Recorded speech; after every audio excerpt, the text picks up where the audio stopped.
There it goes.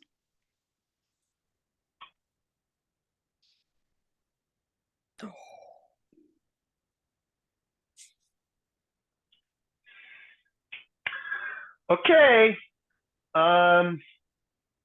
Maybe I scared everyone last week. Maybe last week was too hard for them. I don't know. June is a busy month. There are so many birthdays. Birthdays, I have graduations, weddings, Yeah. vacations, blah, blah, blah, blah, blah.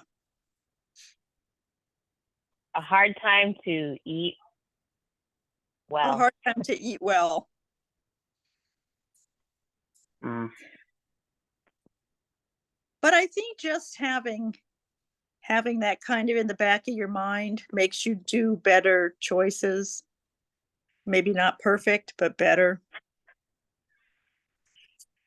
I was at a barbecue yesterday, and the family knows that I have food issues. They call it food issues, and they were grilling cheeseburgers and hot dogs, and Yummy. they said, "Oh, don't worry, Stephanie, we need you chicken. Well, we're making you chicken, but it's coming later."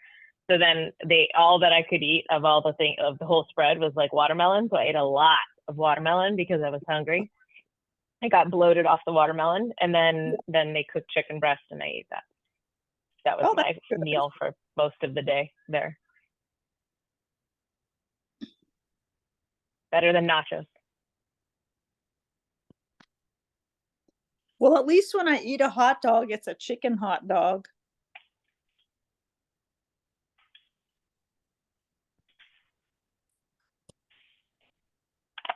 Oh, okay. We started. I was pulling up. Forgot what I was doing. Okay. Last week was pan portion control. That's right. Basically, just like an introduction to quantity, and kind of getting a sense of, without having to be super duper precise or, precise. Basically, it's a good word for it. What kind of a serving size of each of these kind of major food? What is it? What does the food pyramid call them? Food group? Food groups, yeah. But it's not really what they are. But anyway, so protein is palm size, fist is serving of vegetables, cupped hand of carbs, and thumb size of fat. Realistically, we're looking for like 2 serving sizes of protein, 1 to 2 of vegetables, about 1 per cup, and 1 of each of the other 2, the fats and the cupped carbs. So I think it's pretty helpful, considering I've done weighing and measuring pretty like precisely, and I'm waking up from a nap. I woke up from a nap about 20 minutes ago, so my brain's a little slow. And you were in Vegas the past few days, so you're a little foggy. Can I make a comment about your suggested visual aid as opposed to like actually measuring? Is as long as you stay pretty honest with yourself, to me, it is a more sustainable way to be consistent about food portioning than, like, I'm not going to be out at a restaurant with a freaking 1 cup measurement, whether I'm measuring enough rice, but it's helpful to know generally like the volume of what the food item is what is the appropriate size. And like the difference between 1/3 of a cup and 1/4 of a cup, visually is not very big, but could calorically be pretty big depending on what you're eating. Yeah, big deal. Yeah, and I kind of got the sense last week when we were talking about, I wish a lot more of those people were back on this call, because I'd like to know how it went for them, if they even attempted this, because it sounded like a lot of them don't necessarily prepare their own food, which makes it very difficult to be consistent with actual macros and counting and stuff like that, because you really truly, it's really hard to know. I mean, I was out in Vegas all weekend eating and drinking, right? And so like I didn't try that hard, but like I did give it some thought. I'm like, I wonder how much protein is in this chicken parm or something that I ate. And I was like, no. How much fat is in that? Well, so I was curious, like what kind of meals would you get? Like what would you order out if you were actually trying to stick to some relative macros, or did you not bother? You just ate what you I wanted didn't to eat care. for the I didn't weekend? bother. Yeah. Okay. But if I was to eat out, it would be something that would be as simple to kind of guesstimate as possible. So like a Like lobster, relatively like grilled lobster or something, because there's not shrimp anything in it. Steak, or chicken or even steak or steak or something like chicken, that. but nothing And with a then sauce. sauce on the side. If I was trying to really be super disciplined with those choices, but I'm not really trying to be that I'm not that concerned with it right now. So it's a bummer that they weren't here, but that's cool. And I don't know if you noticed. No, we'll talk about that today.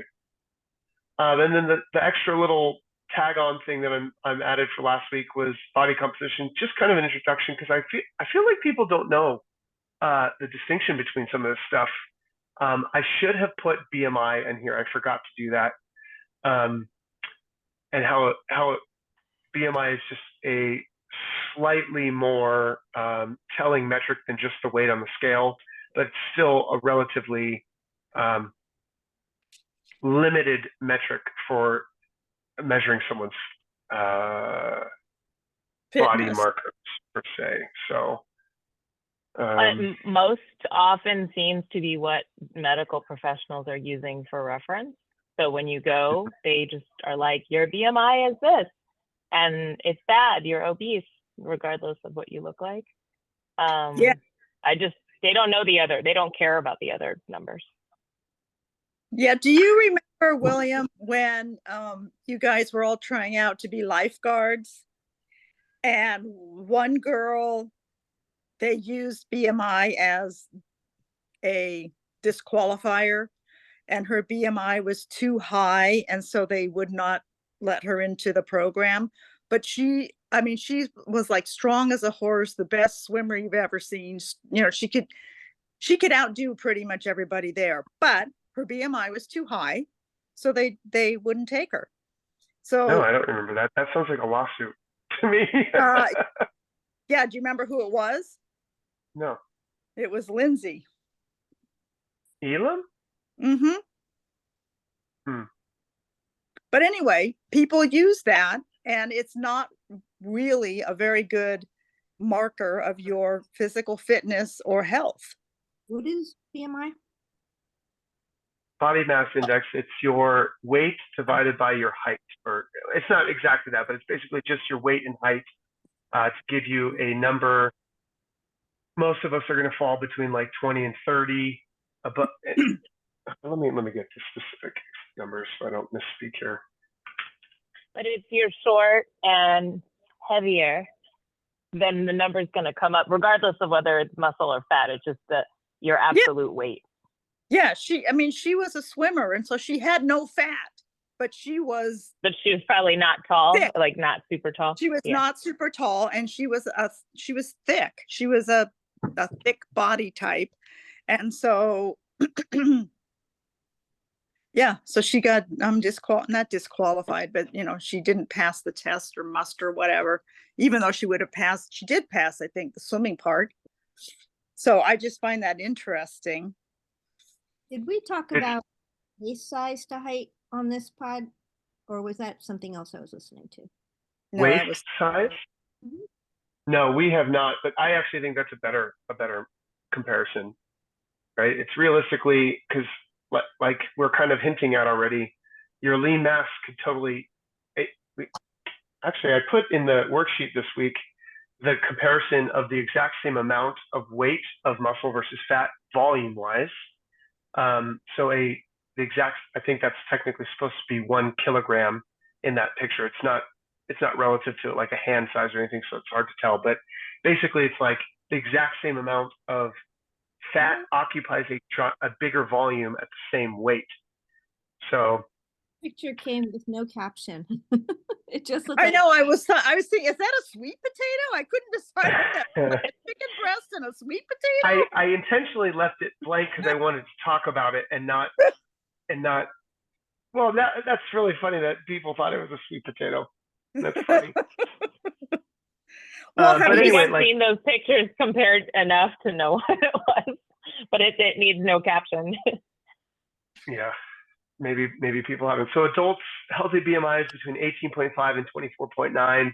Over 25 is considered obese or overweight, and then I think over 30 is considered obese.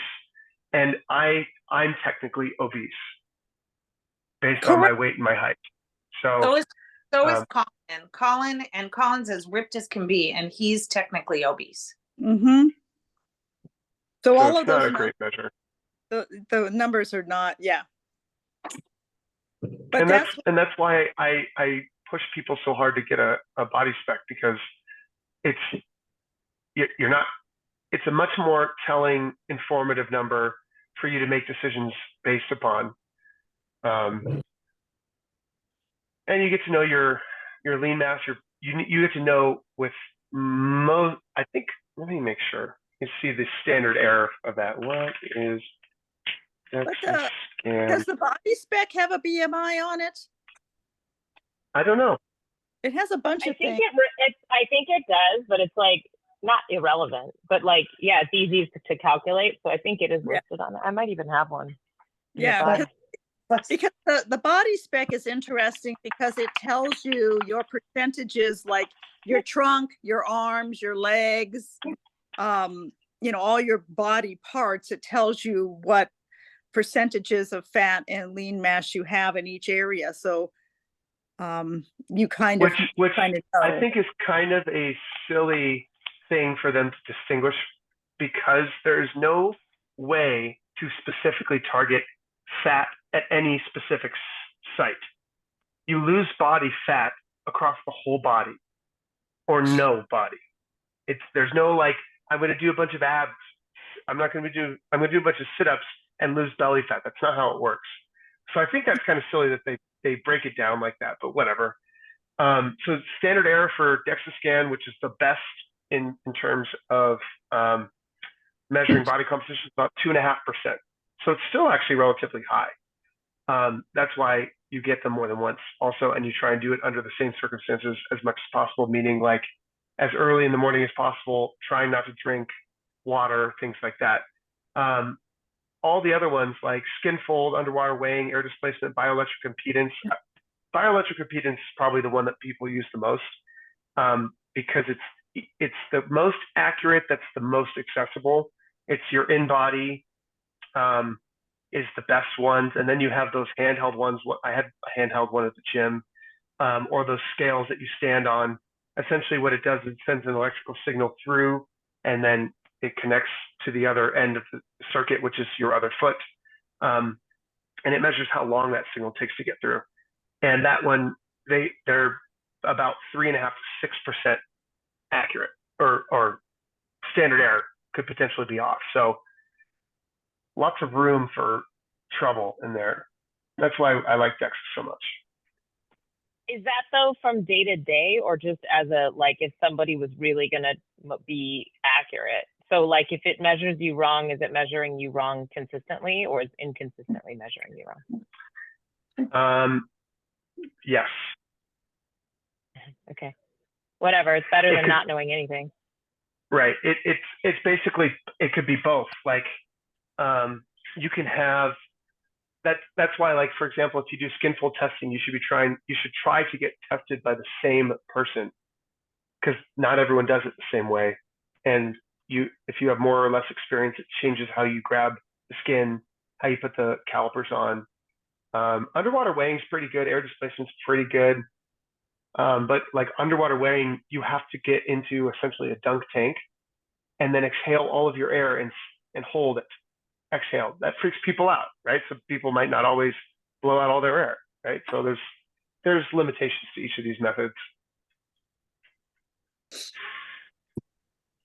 So anyway, physical activity, resistance training, aerobic exercise. We'll come back to that. So this week's, so yeah, how did last week go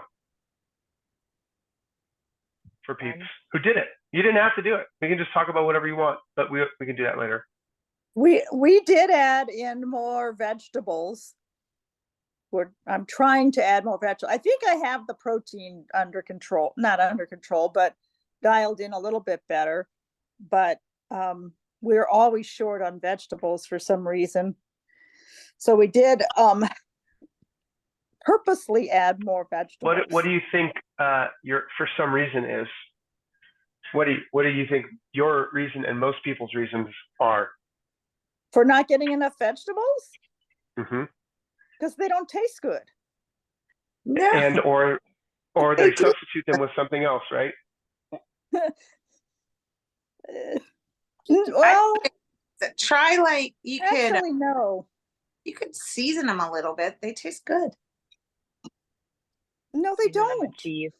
They don't taste as good as macaroni and cheese. I'm sorry, but So we you could also like. Sorry, go ahead, Sandra. We cut out. I mean, so we cut out the carbs, so no more macaroni and cheese or whatever. There's nothing wrong with carbs. No, but I mean, not no more. It's trying to replace carbs with vegetables. Okay. Because when I eat all the protein that I'm supposed to eat, I'm full, and I don't have room for, a lot, especially like salad and vegetables. Those fill you up a lot. Fruit you can kind of eat, but it's hard to get that much volume of food in your body. So because I'm concentrating on protein, I'm like, oh, I don't need a salad tonight because I'm full. I already ate my protein and I had my whatever. So I don't, I'm like, okay, I don't need one. But we've been consciously trying to like eat the salad first so that you don't get full, and then eat the protein, which is what we just did. We ate our salad already, and now we're going to eat our protein after the call. Mm-hmm. So yeah, for me, I focused it a lot on the vegetables and fruit this time. I am actually having a blood test this coming week, and then I'm signed up for Body Spec on Saturday. Mm-hmm. So I'm a little freaked out about the protein thing still because well, and partly because Sandra, you said like your cholesterol went up. So before I want to know my baseline blood test right now before I really go like all in on this protein thing. So so that's like that's a concerted decision, but I really focused on veggies, and like I put a little bit of almonds in the green beans, and they just are so good. I don't know why you don't like them. And that was I do like them, but if I have a choice, I'll eat a steak instead of green beans. Yeah. So I mean, I want to get a baseline, a full baseline, and then so that's where I'm at. Well, I'm behind the curve a little bit. And I still am not eating enough protein according to the 1 gram per body weight. Well, we'll talk about that this week. But we didn't already talk about it last. I'm closer than I was. And I can remember, I know that I've probably my entire life never eaten enough protein, because I can remember being pregnant and we had to count, we were like counting our protein and this and whatever, watching our diets and stuff. And even back then, I wasn't eating enough protein. So I don't think I've ever eaten enough protein in my entire life, because I was trying to lose weight. And that's the wrong strategy. And what's kind of interesting too is, what's the most expensive part of the plate? The protein. Protein, especially if you go out to eat, right? They're going to fill you up with bread and butter. Yeah, they're going to put a bunch of baked potato and rice and pastas, because it's cheap stuff and it fills you up and it makes you feel good. And protein tends to take a back burner when you go out to eat, relative to the other stuff that you're eating. So we have to come around as kind of all everywhere. So riffing off of what Cindy said, I did go to the doctor in April and told her about, increasing protein.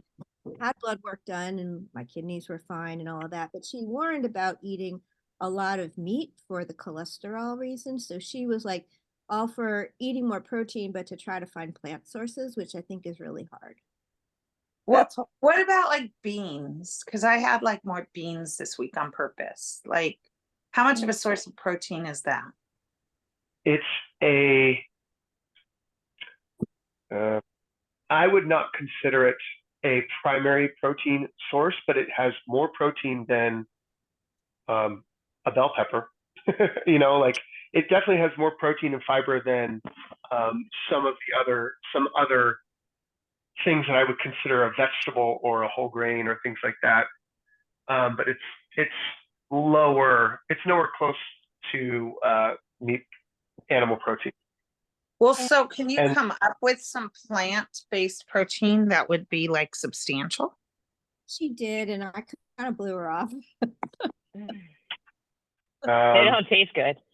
They're probably like processed like soy products or something, right? I would say anything that's substantial is a processed plant source of protein. So, like using the word substantial, meaning there isn't one that is naturally occurring. You have to eat quite a bit of it, and it tends to come along with carbohydrate. Yeah. So like a bean. What would be an example? Beans are actually good. But the problem is it comes with a lot of carbs. It's 1-to-1 depending on the type of bean. So if you're not a vegetarian, though, sorry, go ahead, Nami. I would think any legumes would be higher in protein, like peas and all of those guys. Yeah. So I put the Fairlife chocolate, the delicious protein things from Costco in my fridge, and one of my sons came over and took them all. He took the whole package, the whole thing. And then later he texted me. He's like, "Wait, were those for you?" So I have to go back to Costco. Because I can't find them anywhere else. I looked at Target. I looked at the market. I looked at the because they're delicious compared to everything Which else. aisle are they in? Are they with like the almond milk, or with the protein shake stuff? No, they're with. Or they're in the refrigerated case. No, they're not in the refrigerated. They're like 3 aisles away from the refrigerated. The Costco on Sepulveda, it's like the refrigerated section on the back side of the store. It's like 3 aisles before them. So the lemonade, like drinks, that area, like where you get Capri Suns or something? I think like orange juice, like non-refrigerated orange juice and stuff might be down there, like Sunny D and stuff. Oh. I looked for it. I couldn't find it. Like I was in the place where bottled, like boxed milk was, like unrefrigerated boxed milk. I couldn't find it. But I just, maybe they were. Well, I found it, but it's gone. So I gotta go back. To give you an idea of the relative protein to carbohydrates to calories to volume I'll just give you like 5 of them. So chickpeas has 15 grams of protein for 1 cup of chickpeas. Yeah. And how many carbs is in that? You have to eat a lot of them, and it's 45 grams of carbohydrates. So it's 3 times as much carbs to protein, which is that's a lower one. So like lentils, for example, 18 grams of this is 1 cup cooked, 18 grams of protein. So it's getting closer, about 40 grams of carbs. Peas, 9 grams for 25 grams of carbs. Kidney beans, 15 for 40. Let me find black beans, 15 for 40. I never really clued in on that. That's crazy. Yeah. Soybeans is probably your best bet. If you're not a vegetarian, there's lean protein, like animal protein that's not beef. Like you could eat whitefish or shrimp, or like those. I don't know about shrimp's cholesterol, but like there's chicken breast. There's stuff that's lower in cholesterol that isn't, as long as you're not a vegetarian, like you could eat those sources I only do chicken anyway, so I already only do chicken, but I was just freaked out to like up it so much because like a palm and a half 4 times a day is a lot. And I was freaked out. So I made an appointment to have a blood test done. And then when I get that all set. If you're eating chicken, it should be moderately negligible because it's especially a chicken breast. I can't eat chicken breast. It's a little too dry for me. It makes me choke. So I eat chicken thighs, which are fattier and less protein to fat ratio or less optimal. But chicken breast is about as lean as it gets in terms of protein source. So Yeah, but I mean, my mindset's on the right track. I just have to dot all the T's, or dot all the I's and cross all the T's. Well, And I'm just body spec and I'm scared to death of it. So my problem was that I was trying to consciously eat more protein, and I was trying to have a variety. So I ate more red meat. I don't normally eat red meat, so I was eating more red meat. And it was also around Easter, so I ate like 3 pounds of ham, honey baked ham. And, I was eating all the worst proteins. So I've cut all that out. And now I'm fish, chicken. I do sometimes have a red meat of some sort, but mostly fish, chicken, even like a pork roast is kind of better than, McDonald's hamburger or something. So I'm interested to see what it's like when I go back, because I haven't changed my strategy. So I'm still doing the same amount of protein, just different proteins. So I'm gonna see. And then when this was my endocrinologist, and she is like the numbers Nazi, because if you get one little red number, it's like, what did you do?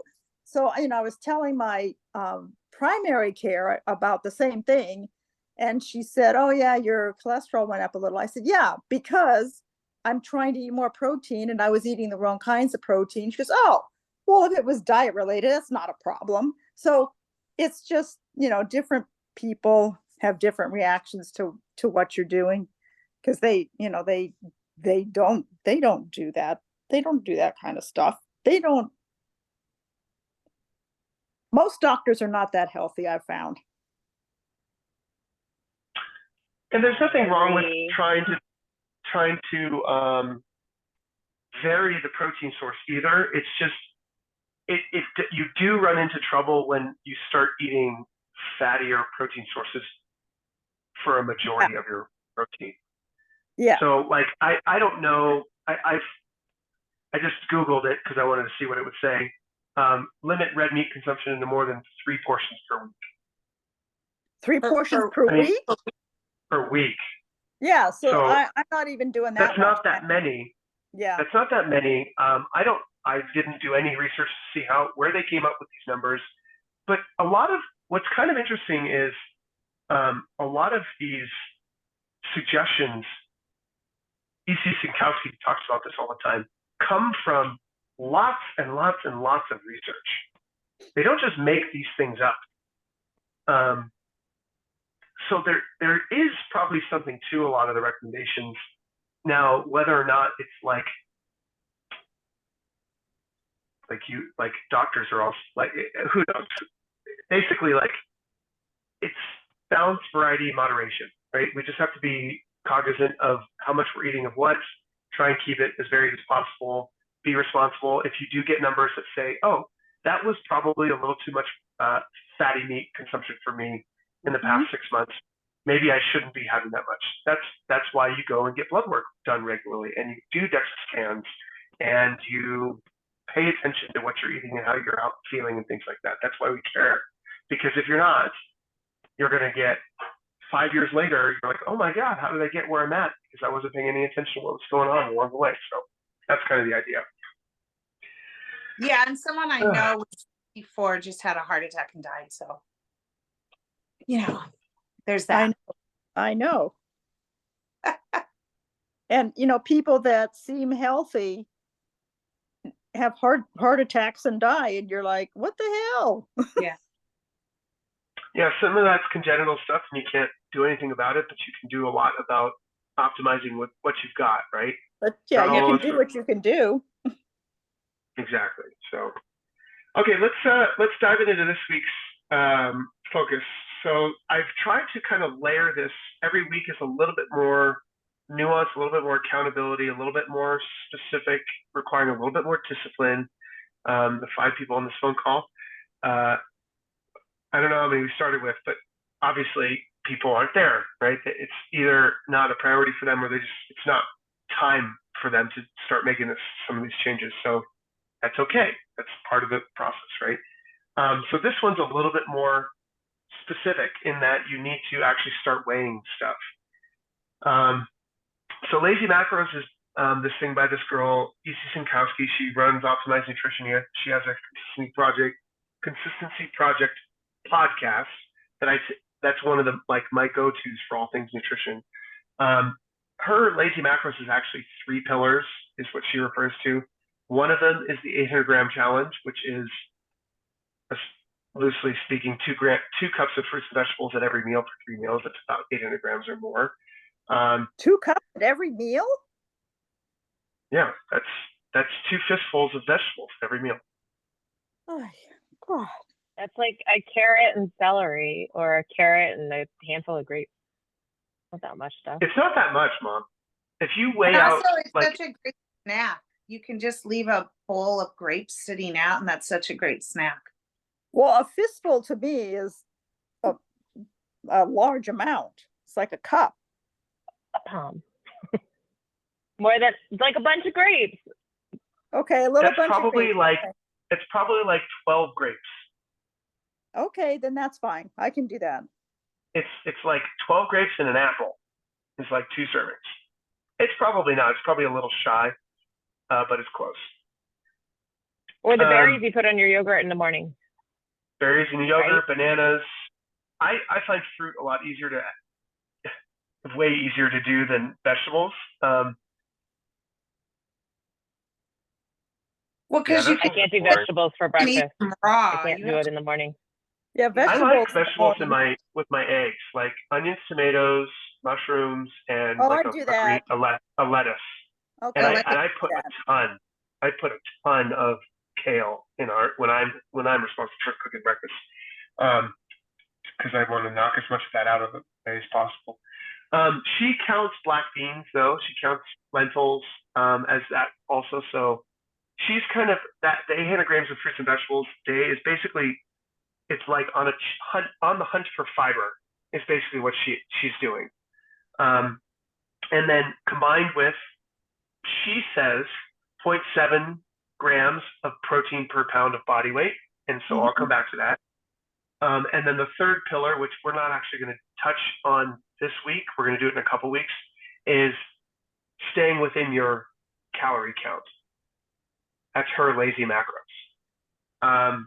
And Body Spec will give you a rough idea. MyFitnessPal will give you a rough idea. If you've got like a fitness tracker, it'll give you a rough idea of how much calories you need per day. There's ways of figuring that out. We're not going to touch that this week though, because we've already kind of started doing the fruits and vegetables and the protein. And so I just wanted to make it a little bit more specific and give people an actual target to try and chase and shoot for. So yeah, the beginner level is 2 servings of fruits and vegetables with each meal. That's kind of what we already should have been doing from last week, including the protein centric. So built around a piece of protein, we should probably already have been doing that. The RX version of this week is basically weighing and measuring. So making sure that you're getting the 800 grams or more, and I'm going to say 0.8 to 1 gram of protein per pound per day. And why I chose that, there's people who say 0.7 to 1. Most people don't go above 1. Most people don't go below 7 in terms of trying to optimize health, not just survive, but optimize our health. That's kind of the range. And I like 1. I typically say 1 because it's just so much easier for people to think about and understand. It's just it's an easier number to know. If you do the math, if you do 0.7 or 0.8 times your body weight, realistically, what that is trying to account for, and I think I might have mentioned this last week, or I mentioned it to Jenny and Steph in a separate message, but they're essentially trying to do 1 gram of protein per pound of lean muscle mass. So that's actually where the bottom end of that range typically comes from. So like if I was, let's just say I was 100 pounds and I was 27% body fat, I would have 73 pounds of lean muscle mass. So my goal would be trying to get 73 grams of protein a day. That's kind of where that bottom end of that comes in. And to maintain your muscle mass. To just maintain. So if you're not getting at least 1 gram per pound of lean muscle mass, you're very probably wasting, or not maintaining is a better way to say that. You have to do some pretty serious exercise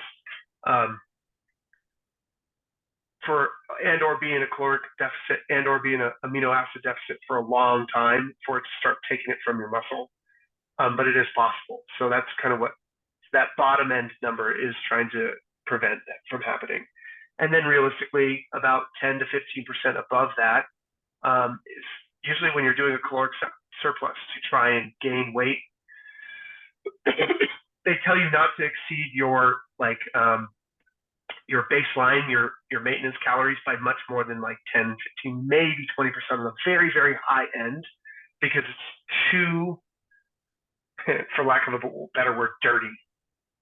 Like you're just adding a whole lot of fat mass to your body that you're going to then just have to burn off and take care of later on if you're doing a bulk cut back and forth cycle. So 1 gram is typically the higher end of what people would commit for that. And yeah, this is our introduction to actual weighing. Is it your current body weight? Because if you, let's say that you're 150 pounds, but your ideal body weight is 125 pounds, are you measuring it off of 150 pounds or off of the 125 pounds? You're measuring it off of your body weight, your current body weight. And then what is better is if you have an idea of your lean mass, because then you can do it based on that. And so like if I was, let's use that 73, let's just do 75 because it's an easier number to play with. I would do like 10% above 75, which is like 82 and a half. Oh, actually, it makes 73, 10% above that is 80. So my goal would be 80 grams of protein per day. And that would put me in the amino acid surplus that I'm looking for to add lean mass to my body. There's plenty of amino acids available for my body to use to build new muscle tissue. But hypothetically, you would increase your mass while maintaining 100 pounds of body weight. So that would make your body fat percentage go down too, because you're increasing your mass. Playing with the other numbers, the other macros, which we're going to talk about, I think, in 2 weeks.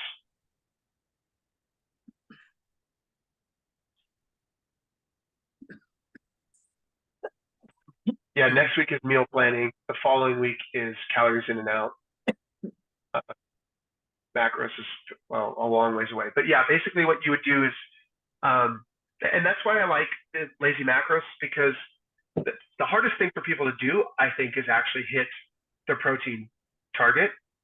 And then she's hitting these vegetables around it. And then by the time people are there, the other macros have a tendency to take care of themselves in terms of people being full and getting the necessary nutrients that they need to take care of themselves and repair and all the good stuff.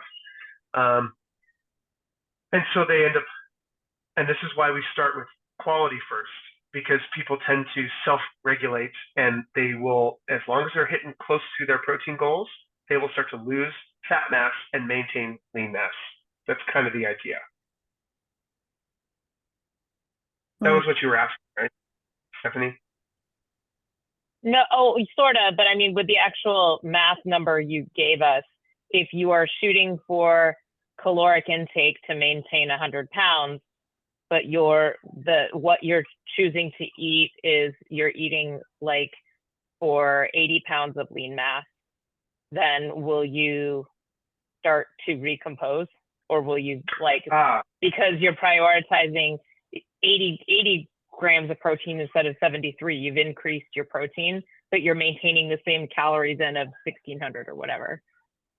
Yeah, and this is actually one of the challenges when you have, especially with women, when they start training, and especially if they're a little slow to the nutrition accountability side of the equation. Women will start to gain lean mass underneath right? Because they've never really done resistance training, so they'll start to put on lean mass. But they're not necessarily losing fat mass yet, because what ends up happening is the more lean mass you have, the higher your basal metabolic rate is, meaning your resting metabolism. It's higher. So you end up like how burning many more calories you burn just breathing. You burn more calories at rest the more lean mass you have. That's why when I said to you and Jenny is like, realistically, I don't see any reason or to me, there's, okay, let's do it this way. There is a theoretical limit to how much lean mass a person can put on their body naturally. I don't see any reason why we should not all be trying to get that number, because it will only help us in terms of our everyday capacity and going through the world. And theoretically, if we're being relatively responsible with our nutrition, it's a bigger machine that requires more calories just to sustain itself and survive. It will then burn up the other stuff faster. So you end up actually looking, feeling, and performing better. Meaning, you're like, sorry to paraphrase this, but it's probably better if you can accumulate more lean mass on your body frame. Correct. Because you can get away as with much as burning possible, more basically. calories. Yeah, and like I think what you said, like 20 to 30 pounds. I cannot imagine putting on 20 to 30 pounds of mass, like lean mass. Well, you're probably I'm probably close done, to that right? number. You're probably not. It's probably not like 100% there, but it's close. Where someone like my mom, who's still she's relatively new still to resistance, especially resistance training, maybe not exercise, but resistance training. She probably has some room to grow. And they basically have found, like, it doesn't matter if you start at 8 or 80. No, let's do 20 or, no, that's 25 or 100 years old. Theoretically, you may not be able to put on as much, but you can still grow. Like lean mass, there's the machinery's there, the proteins are there, the processes are there. You can still add lean mass to your body. So at any age. So Sandra could be a bodybuilder. Like she could. She could try. She could be like that 73-year-old bodybuilder woman that was going around Instagram a few years ago. You remember that? No. Yes, I think you could put on more muscle than that. Yeah. But it also, like that was the kind of in the chat, is the number is still a big, high number on the scale, a higher number than you probably feel comfortable seeing. Is to gain more lean mass means your body weight can potentially go up higher, and that it will go up. Not very comfortable for people to see. It will certainly go up because muscle doesn't weigh more than fat. A pound of muscle is equal to a pound of fat. It's the volume that those types of tissues take up that's different. So the same volume, like that's what that picture is about. The same weight of fat is bigger. It takes up more space. So the number on the scale is not a great. It's a starting place, but it's not a great indicator of where you're at with your whatever you're doing. Whether it's your intervention is trying to gain as much lean mass as possible, trying to decrease as much fat as possible. It's just the very first step in that process.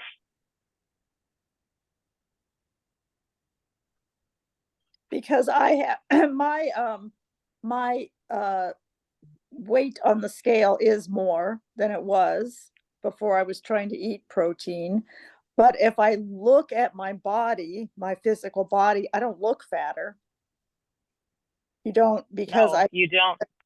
No, and I replaced the fat with some lean muscle, but my total body weight is more because I'm trying to gain more muscle. Yeah. Did that scare you, seeing your body weight go up on, like, were you looking at the scale over the course of this? I weigh myself every day, and every day I'm like, oh shit, another half a pound, another half a pound, another half a pound.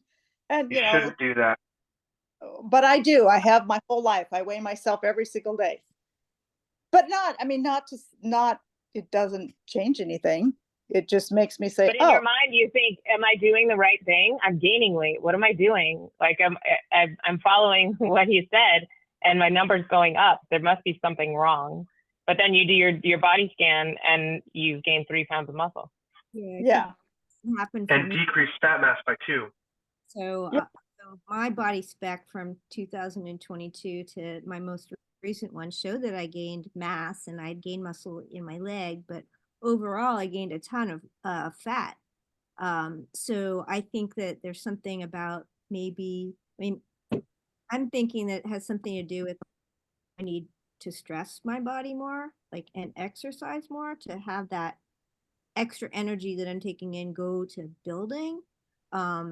Or maybe because I'm so small, my percentages need to be lower. So, or that I'm eating more protein, but I'm just taking in way, way, way more calories in general because I'm not necessarily going for just lean protein. So it was kind of like, I mean, I kind of knew that's what the numbers were going to look like, but it was kind of disheartening to see that eating more is putting on body fat. Yeah, so it sounds like one of the other variables was not controlled for enough. So it's and that's another big part of this. Like if you're not asking your body to build more lean tissue by regularly resistance training, it won't. Like you have to do something it has to be difficult. It has to be something that resists you, whether it's with weight or not, for your body to say, oh, I need to lay down new tissue, new fibers to make this bigger so it's more capable the next time that I run into this potential scenario. And then the other variable might have been total calories might have been a little too high. Well, so your intake, you're intaking more protein than you were, but then you need to convert that protein into lean muscle. So you need to do some activity to make that happen, some kind of metabolic, in general, physiologic something. Compared to my last spec, I am stronger than I was. So Yeah. I was expecting to see better muscle numbers. That was just, kind of disappointing. There's one upstairs. And that's also 2 years apart, right? Is that what you said? That's a big time between like tests, if you will. Like a lot can happen, and a lot of trends can be completely overlooked in that amount of time. In terms of like you could, like for example, you could have been super duper on top of your stuff for 6 months after the body spec, and then taken a year off. And I'm not saying you did this, but this is kind of this is also something that kind of like pops out at me. Then you take a year of doing very poorly, and then you could potentially have done, or even longer, a year and a half, and then 3 months leading into the next body spec. 3 months seems like it's a long time to be super accountable, but if you've got a year and a half stuff behind it where you were not being accountable, it's like, who knows, So like that's why I try and bring them to the gym every month. Not that easy to get. No, it's not. They're always freaking booked. Yeah. So Well, forgive me for asking this because I was a tiny bit late today, but did you specify when you say resistance training? Can you specify that for me? So I'm glad you asked that, because you don't need to ever touch a barbell to do resistance training, especially upper body resistance training. So pushing and pulling with your upper body, resistance training is essentially working against something that resists you, whether it's gravity, whether it's weight, whether it's the floor, like a push-up. Yeah. Sure. That So a like push-up would be resistance training if you cannot do like the perfect push-up for 10 reps, right? If Right. like, what was my mom doing the other day? I forget what she was doing. And she kept trying to go back to it like within like 5 seconds of the previous effort. And I'm like, Mom, this is basically like a 1 rep max for you. You don't put your 1 rep max on a back squat, fail it potentially, and then try and do it in less than 10 seconds again. You have to wait and recover. Like, especially upper body, pushing and pulling, even for the strongest men in the gym, except for maybe Josh, who needs to add a little bit more weight to his push-ups or something. The rest of us, like, that's hard. That's enough to give us a resistance training stimulus where you can't do more than 10 reps in a row, for example. Or like banded pull aparts. That's resistance training because you're resisting the band. Sure. This band, I wouldn't classify a banded pull apart as an exercise. I would classify it more as a warm-up piece or like a primer. What we're looking for, which my mom will learn in the level 1 course that she's going to take in a few weeks, is we're looking for exercises that are large global movers of your body, like a squat. Like a push-up is better than a pull apart, right? A tricep extension and a pull apart and a chest fly, you can get all of those exercises in one movement. It's called a push-up, right? That's the kind of stuff that we're looking for. That's what I would consider Squat, a pull-up. squat resistance training. I think it is if you don't regularly squat to depth for more than 10 reps in a row at a time. Like, think about someone who's completely sedentary, getting up off the couch. Like, that's hard for them, for some people. That would technically be resistance training for them. But for a lot of us who go to the gym regularly, we warm up with 15 air squats for 3 rounds. An air squat's not resistance training anymore. You need to add weight to it. And that tends to happen when you start to get more trained, especially with lower body exercises, because the lower body is intended to move weight. Your hips, your legs are very big, strong movers. And if you don't add resistance to it, you'll hit the plateau very quickly on what you can call resistance training for the lower body. Okay, thank you. This is for lack of a better picture, this is kind of what I was explaining. So like, this is a horrible picture of this guy. It could very well be doctored, but there's tons of examples all over the internet of this. Like the exact same body weight, but different body compositions. And this is why the number on the scale is like a poor measure long-term of your efforts in the gym and your nutrition stuff. That's supposed to be the same body weight, that person? That's the same body weight. And there's lots of examples of this all over the internet. That's why the body weight is not a good. Now, he could have literally probably taken this picture and doctored it, but like the idea is that the concept is there. Like this is the same woman theoretically. That's this bullshit. Is the same woman. No, that's what toning and leaning out means. And I think I wrote this in the chat. Maybe I didn't. Basically, it's building enough lean mass and losing enough fat mass to see it. That's what toning is. Yeah. Cassandra, when you look at the girl in the red shorts, on the wrong side of that equation. Yeah, the red. Do you think that the girl? Do you think that the one where she looks heavier is that she's actually heavier? Is that what you're saying, or? Yeah, she looks like she's pregnant in one, and she looks like she's not pregnant in the other. But she could be 140 pounds in both pictures. Well, if you look at, I guess you look at her legs. Yeah.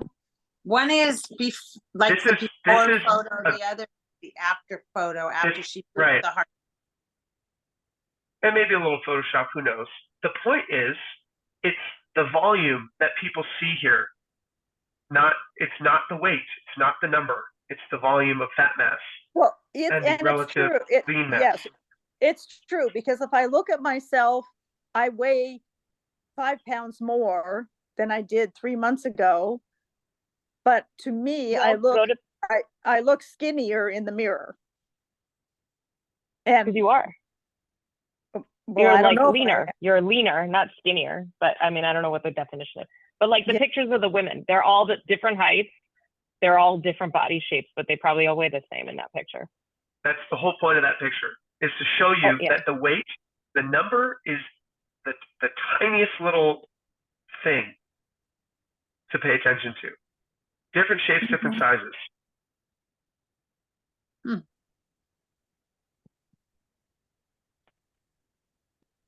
And like, I'll lose when I'm being when I've done this before, and I've oh shit, I don't know how to do this. There we go. When I've been super duper diligent about my nutrition and we're gonna get to it towards the very end of this when I did RP, when I really did it. I only lost maybe 2 or 3 pounds total from start to finish of 8 weeks, but I was that dude. Like, I looked like that guy before, no visible abs to like very visible abs. Let's put it that way. Very vascular arms, like very lean. I was probably close to maybe 12, 13% body fat. And I started at around 18%.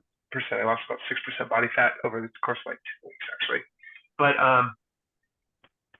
that's why it's so important, I think, for people to get the body spec done.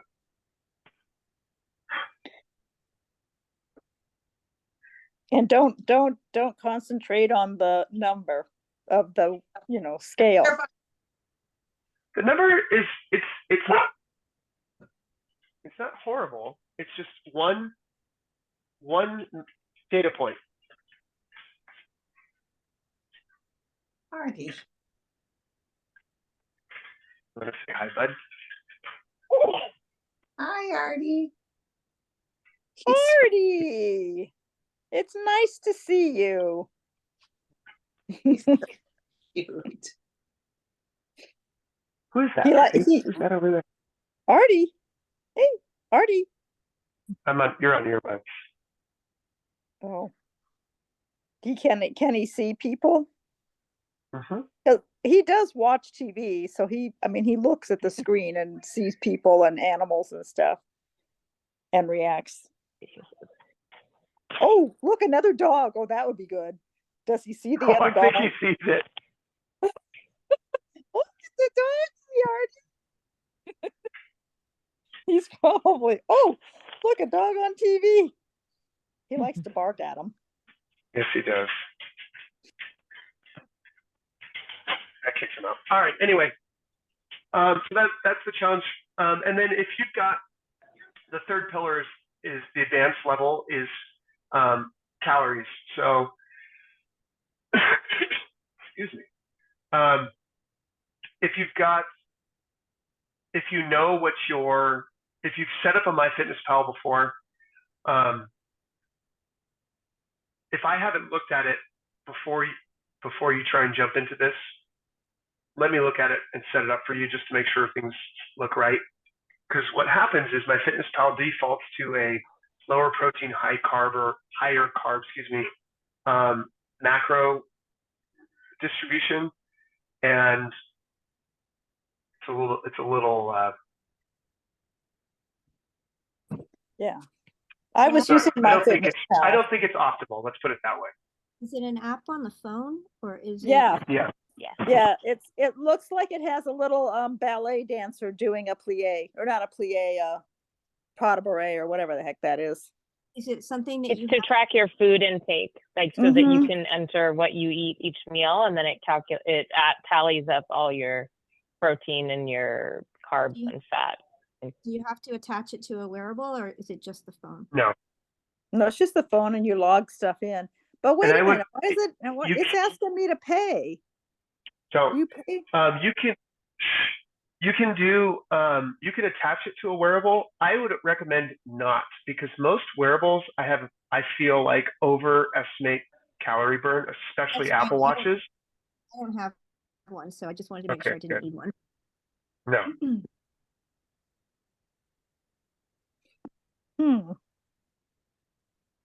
I use it so every meal I enter in what I eat. But so then you Mhm. have to have a general sense of the measurement of what you ate. Yeah. And then it spits out what the protein and the whatever, all the macros of it are. And then you can see what your total is throughout the day and see if you're on track for what your totals are for the day and for the week. And we'll get to this when it's, I think that's in 2 weeks. What's kind of crazy, actually, they used to let you scan barcodes for free. Now you have to pay for that as a premium service. But what's interesting about food labels, and I'll just kind of, since we're kind of wrapping up here, they can be off by up to 20%. They're allowed to be plus or minus from the number that they've got, 20% above or below the actual calories and macronutrient counts that they have. So if something says it has 100 calories, it can have as little as 80 or up to 120. If it says it has 20 grams of protein, it could be as low as 15 or as high as 25. Same thing with fat. So even MyFitnessPal is not error proof. There's room, there's wiggle room. So like the whole point of all of this stuff is, and what EC Synkowski actually pushes really hard, is what she does with her clients is she has them record a week of what they eat as precisely as they possibly can, but not on MyFitnessPal. I don't know what she does, what she uses, but it's basically to get a sense of where they're at with their daily calorie average. And she basically sets that as their baseline, which is kind of interesting to me because, and it makes sense because if you think about it, if you take, and it's a realistic average because it's what they've eaten for an entire week. If you take that as their baseline, if they go into a slight caloric deficit from that, let's say 10% calories lower, you would assume, if there's no hormone problems or thyroid issues or things like that, that you're going to lose weight, right? Because you're in a slight caloric deficit from your theoretical maintenance calories, which is a really, I think it's a really smart way to do it. But asking a lot of our people to do, I can't even get people who are, whatever, I'm not going to go into it. I think it's a really smart way to do it. It's a lot to pay that granular attention to what you're consuming. Yeah. But for someone that doesn't do it. You can do anything for a week. Like you can do anything for a week. I mean, even just write down what you eat. Don't even try to log it in and see how consistently you can do that. That's hard. Like write it down on a piece of paper or write it like that. It's just annoying because then you notice, oh, I'm actually eating, but like more frequently than I thought. What were you going to say, Nami? Well, just that I've been doing that since the last cycle. I was writing down everything I eat. Oh, wow, great. And I've started actually weighing stuff, which I never used to do. Cool. So this is just an app where you can enter the data and it tracks it for you and you can look back at it. So if you've already, I mean, that's the hard part, is getting into the habit of when you're eating and then using it as a way to plan for what you're eating next. I record everything I do all day long, so that's not like a big deal for me. Yeah. Yeah, what am I doing? All right, 800 grams fruits and vegetables, up to 1 gram of 1 gram of protein per pound, and if you're up for it, the kilocalories. There's your lazy macros. Wish me luck, guys. I'm going to the UK for 2 weeks where there are no vegetables. Oh. Well, we had Only vegetables. bread and beer. It depends where you are. We had vegetables. In a can. Nami, you Still have vegetables. What? I said, you've got this, Nami. Thanks. All right, have fun. I'll see you guys, some of you this week, others of you when you get back from the UK. Okay. Bye-bye. Well, What? I have a for you, just you. If Yeah. I don't care. So you know how you put out your monthly, like this is June, Fit Family, blah, blah, blah, blah, blah. 2 things, like the Father's Day is not going to happen, the Bring a Dad thing. No, I think we're going to do, since we're trying to get a bunch of people to come to Pride this week, we're using that as our Bring Somebody Day for the month. And then in July, we're switching over to just a week every quarter because I don't think people, let's put it this way, no one brings anyone. So I wanted to try something different. Well, I was gonna try to drag Joel, that's why. Okay, and then second Bring to him, that, bring him this Saturday. I know I struggle getting him to come, so I thought maybe he might do it for Father's Day, but then the second thing is, you know how you're doing like the attendance thing, and so like you have, in order to do it, you have to do like essentially 4 days a week or whatever. I just wanted to get credit for the fact that I do fitness every day. I just don't do fitness every day at the gym. So personal plug, because I do a lot of walking. Sometimes I walk like 7 miles a day, and then I also play pickleball and I do other things. So I've always been a believer, and the gym is good for this too, because every workout is so different. You're utilizing different muscles. But when my kids were growing up, we refused to let them specialize in one sport because it's too much of a strain on your body if you just do the same thing over and over and over and over and over. So they all played every athletic sport because they loved sports.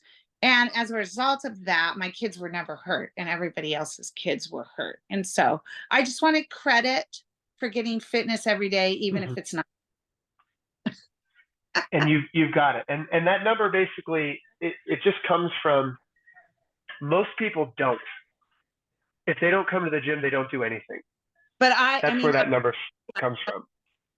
So it's just different stuff. And the gym is great.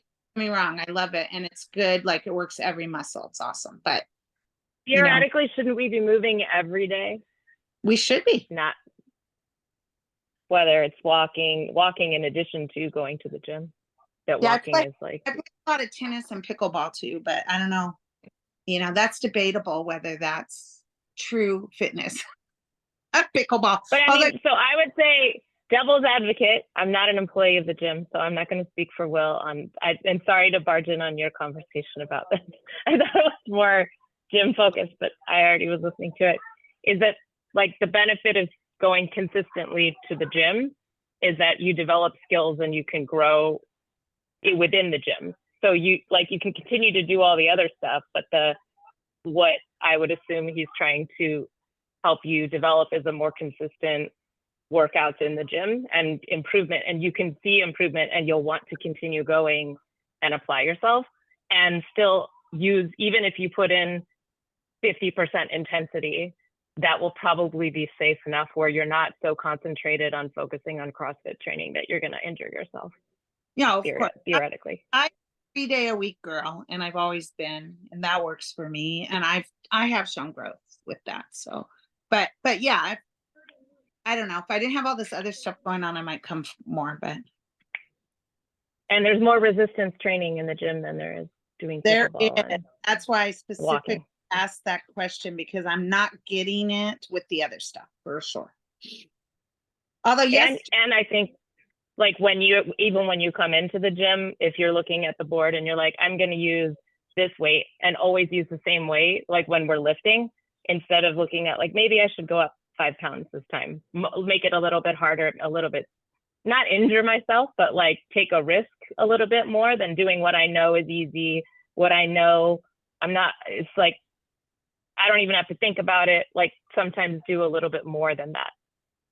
I don't know. I never see you work out, but I'm saying like, I see a lot of people that stick to the things that they know they do well, and then they stick to that. And I think that they don't grow because they don't push it a little, because their body already adapted to that, and they need to kind of grow a little more. Definitely not me. I've hit so many PRs this year. It's insane. And that's just from like my 3 days a week. So, but I push myself when I'm there. So, but anyways, just wanted to plug that fitness is other ways too. Yesterday when I played pickleball with Joel, Luke, Masha, Umberto, Kelly, Jack, and Ricky were all there. So here we go. They took over the court. Well, Jack and Ricky were playing not with them, the other 4. But yeah, they took over one court. It was pretty funny because there was all these gym people out of context. So, okay, thank you. Bye. Bye, guys. Bye.